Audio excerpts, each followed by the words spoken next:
मधुसूदन साहू 1999, सौमित्रा बिस्वास 2001, अरिजीत दत्ता 2003, प्रवीण गुप्ता 2003। पता है इन सब में क्या कॉमन है? इन सभी ने इस कॉलेज की एक ऐसी घटिया हरकत को डिस्क्लोज करने का ट्राई किया और सभी को हमेशा के लिए चुप होना पड़ा। आज हम इस वीडियो में बात करेंगे कि आखिर हम जिसको गुनहगार समझ रहे हैं वो सच में गुनहगार है भी या फिर किसी को बचाने के लिए उसको बलि का बकरा बनाया जा रहा है, और आखिर क्या है इस आरजीकर मेडिकल कॉलेज की हिस्ट्री जो आज तक हमसे छुपी रही। जय माता दी सभी को, माई सेल्फ चंद्रवीर सिंह राठौड़, और आज इस वीडियो में इन तमाम बातों का आपको जवाब मिलेगा, बस एंड तक बने रहिए। इस केस को इन 5 दिनों में जितना सिंप्लीफाई करने की कोशिश की गई है वो दिनों दिन उतना ही कॉम्प्लेक्स होता जा रहा है, क्योंकि इसका लिंक आरजीकर मेडिकल कॉलेज की हिस्ट्री से है। सुबह 4 बजे उस सेमिनार हॉल की तरफ कोई जाते हुए दिखता है जहाँ वो लेडी डॉक्टर 36 घंटों की शिफ्ट के बाद रेस्ट कर रही थी, और 4:37 पर वही इंसान सेमिनार हॉल से बाहर निकलता हुआ दिखता है। उस फ्लोर पे मेनली 2 सीसीटीवी कैमरास थे, एक सेमिनार हॉल वाले कॉरिडोर में और एक फ्लोर के एंट्री गेट पे।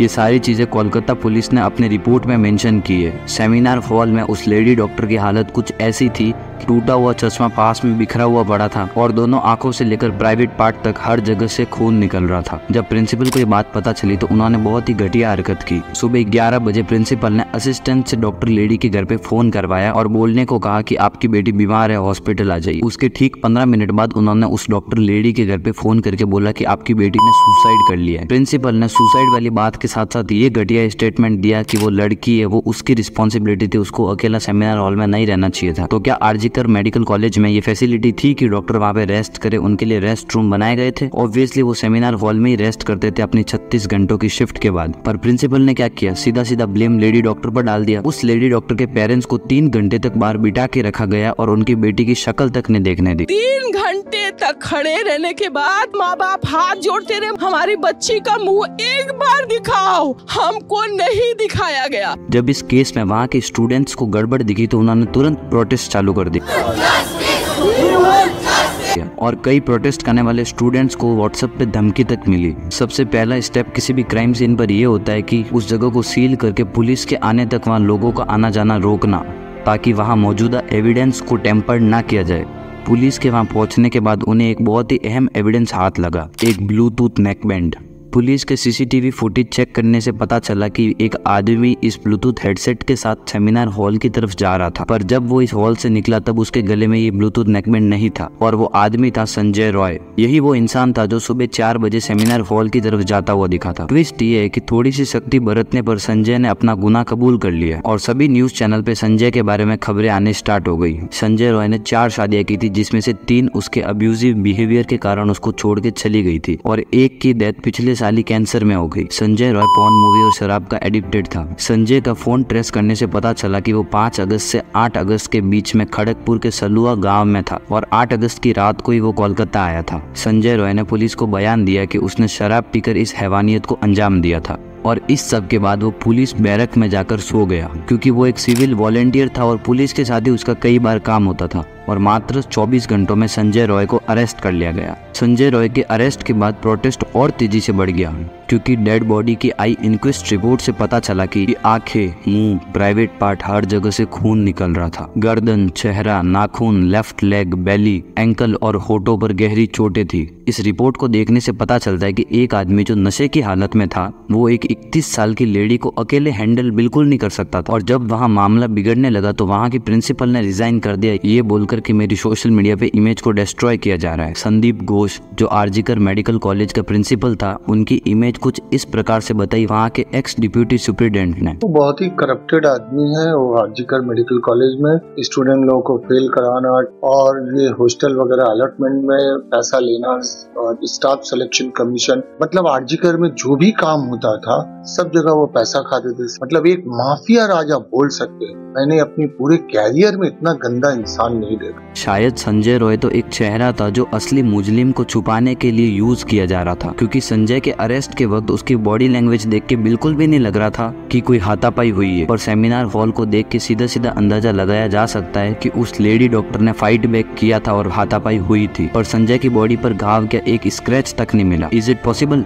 संजय रॉय को पकड़ा जाना एक मानो स्क्रिप्ट थी। क्राइम सीन पर खुलेआम एविडेंस मिल जाना, क्रिमिनल का क्राइम करने के बाद शहर में खुलेआम घूमना, ये सब सुनकर ऐसा लगता है कि मानो सब कुछ स्क्रिप्टेड ही था। क्या पुलिस ने कोशिश की कि वहाँ पड़े हेयर, ब्लड और सीमन को कलेक्ट करके मैच करवाया जाए? सेमिनार हॉल के पास में कोई सीसीटीवी कैमरा नहीं था, इसीलिए पुलिस ने सिर्फ अंदाजा लगाया कि संजय रॉय ही गया होगा। क्या इतना बड़ा केस सिर्फ अंदाजे पर सॉल्व हो रहा है? और सरप्राइजिंगली ना ही अभी तक सीसीटीवी फुटेज डिस्क्लोज की गई है। क्या पॉसिबिलिटीज है कि उसके साथ भी छेड़छाड़ी नहीं हुई हो? क्या ये पॉसिबिलिटी नहीं है कि संजय रॉय के अलावा भी लोग सेमिनार हॉल में गए हो? एक आदमी की बॉडी एक बार में सिर्फ 15 ग्राम सीमन रिलीज कर सकती है, पर डॉक्टर लेडी की बॉडी से 150 ग्राम सीमन मिलना ये कंफर्म नहीं कर देता कि वहाँ एक से ज्यादा लोग थे। डॉक्टर सुबर्णो गोस्वामी ने पोस्टमार्टम रिपोर्ट पढ़ने के बाद साफ कह दिया कि इस केस में एक से ज्यादा इंसान थे। The amount of fluid they collected from inside her vagina, that was huge amount, and that much amount of semen may not be possible by sexual intercourse by one single man. So there is every possibility of involvement of multiple men, more than one man.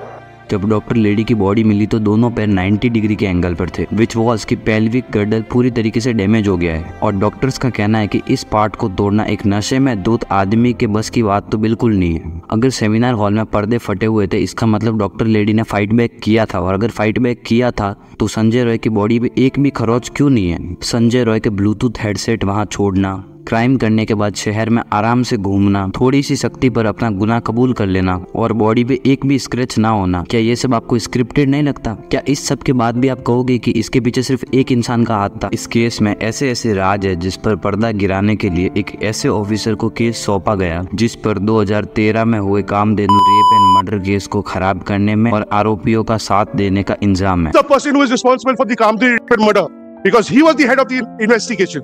He blotched it up completely. And the same thing he has done. Same modus operandi by this Vineet Goel. But he needs to. अब हम बात करेंगे इस RG Kar medical college की history की। 1999, 2001, 2003, 2006, 2012, 2015 इन सभी सालों में जब भी किसी स्टूडेंट ने इस कॉलेज में चल रही पोर्नोग्राफी और प्रोस्टिट्यूशन रैकेट को एक्सपोज करने की कोशिश की है, तब उन्हें मारकर खुदकुशी का नाम दे दिया गया। उन्हीं में से एक केस है सौमित्रा बिस्वास का। टाइम्स ऑफ इंडिया में आई इस न्यूज में लिखा है कि आरजीकर मेडिकल कॉलेज में पोर्नोग्राफी और प्रोस्टिट्यूशन का रैकेट चलता था। पोर्न फिल्म्स का शूट यहाँ पे मेनली वीकेंड्स में हुआ करता था और इसके लिए उन सेक्स वर्कर्स को आरजीकर मेडिकल कॉलेज के बॉयज हॉस्टल ललित मेमोरियल में बुलाया जाता था। और जब भी किसी प्रोस्टिट्यूट का इंतजाम नहीं होता था तब वो कॉलेज में आई डाइसेक्शन के लिए डेड बॉडी का यूज करते थे। मेनली सभी को इस बारे में पता था, बट सिर्फ सौमित्रा बिस्वास ने आवाज उठाई और अंजाम कुछ ऐसा ही हुआ जैसा आज देखने को मिल रहा है। 25 अगस्त 2001 सौमित्रा अपने रूम में डेड पाए गए, पर पुलिस ने बड़ी चालाकी से इसको खुदकुशी का नाम देके केस को बंद कर दिया। क्या 23 साल से भी ज्यादा इस कॉलेज में ये रैकेट चल रहा है? वैसे किसी ने सही कहा, भारत आगे बढ़ रहा है। अब पिता को दहेज के डर से नहीं, सुरक्षा के डर से बेटी नहीं चाहिए।